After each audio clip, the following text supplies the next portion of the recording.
एक समय की बात है, पहाड़ियों के बीच बसे एक अनोखे गांव में एक बुद्धिमान और देखभाल करने वाली दादी और उसका आलसी और प्रेरणाहीन पोता रहता था।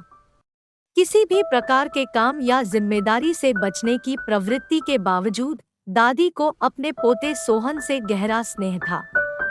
बदले में युवक आलस्य और विलंब के जीवन का आदी हो गया था। अपने पोते के भविष्य को लेकर चिंतित दादी ने उसे एक मूल्यवान सबक सिखाने की योजना बनाई। एक उज्जवल सुबह दादी ने अपने पोते को एक छोटा सा काला पत्थर देते हुए कहा, मेरे प्यारे सोहन, मुझे 2 दिनों के लिए पड़ोसी शहर में जाना है। मैं तुम्हें इस जादुई पत्थर को तुम्हारी देखभाल में सौंपती हूँ। इसमें किसी भी लोहे की वस्तु को गोल्ड में चेंज करने की असाधारण शक्ति है। इसको संभाल कर रखना।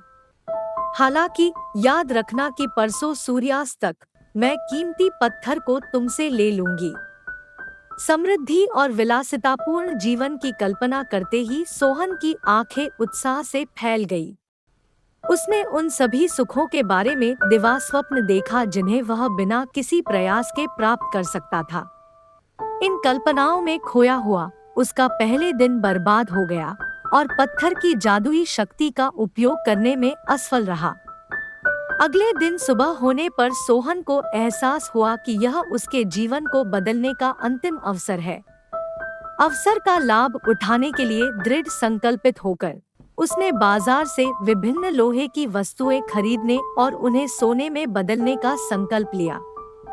हालांकि जैसे जैसे दिन चढ़ता गया, उसने खुद को अनिर्णय के चक्र में फंसा हुआ पाया और बाजार की अपनी यात्रा स्थगित कर दी। सोहन खुद को आश्वस्त किया कि हार्दिक दोपहर के भोजन के बाद वह अपने मिशन पर निकल पड़ेंगे। हालांकि भोजन के बाद लंबी झपकी लेने की उनकी प्रवृत्ति उन पर हावी हो गई और वह गहरी नींद में चले गए।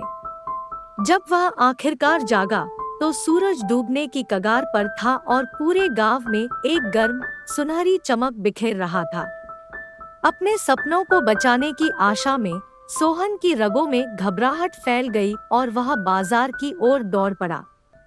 रास्ते में उसकी मुलाकात अपनी बुद्धिमान और प्यारी दादी से हुई, जो उसकी आशा की अंतिम किरण थी।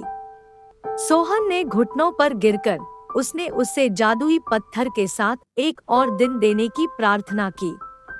हालांकि दादी ने उसकी गलतियों से सीखने के महत्व को समझते हुए उसको धीरे से मना कर दिया, जिससे सोहन की तत्काल धन की आकांक्षाएं चकनाचूर हो गई। इस निराशा के सामने सोहन को गहरी जागृति का अनुभव हुआ। जैसे ही उसने अपने आलस्य के अभिशाप को पहचाना, उसे पछतावा होने लगा। वह समझ गया था कि आलस्य उसके विकास और सफलता में बाधक है। बदलाव के लिए दृढ़ संकल्पित होकर उन्होंने फिर कभी कड़ी मेहनत से पीछे न हटने की प्रतिज्ञा की। उस दिन के बाद से सोहन ने खुद को एक मेहनती, प्रेरित और जिम्मेदार व्यक्ति में बदल लिया। इस उल्लेखनीय परिवर्तन को देखकर दादी को अत्यधिक गर्व और खुशी महसूस हुई। इस कहानी से सीख मिलती है, दोस्तों, जीवन में हर किसी को एक से बढ़कर एक अवसर मिलते हैं, पर कई लोग इन्हें बस अपने आलस्य के कारण गंवा देते हैं।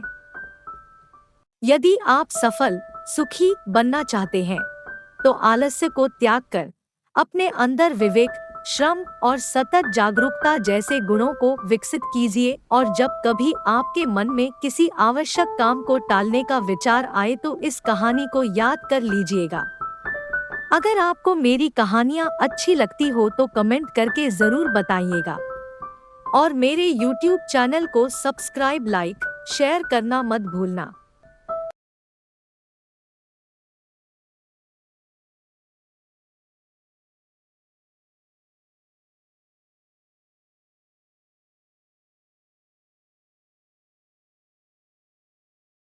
यदि आप सफल, सुखी बनना चाहते हैं, तो आलस्य को त्याग कर अपने अंदर विवेक, श्रम और सतत जागरूकता जैसे गुणों को विकसित कीजिए और जब कभी आपके मन में किसी आवश्यक काम को टालने का विचार आए तो इस कहानी को याद कर लीजिएगा।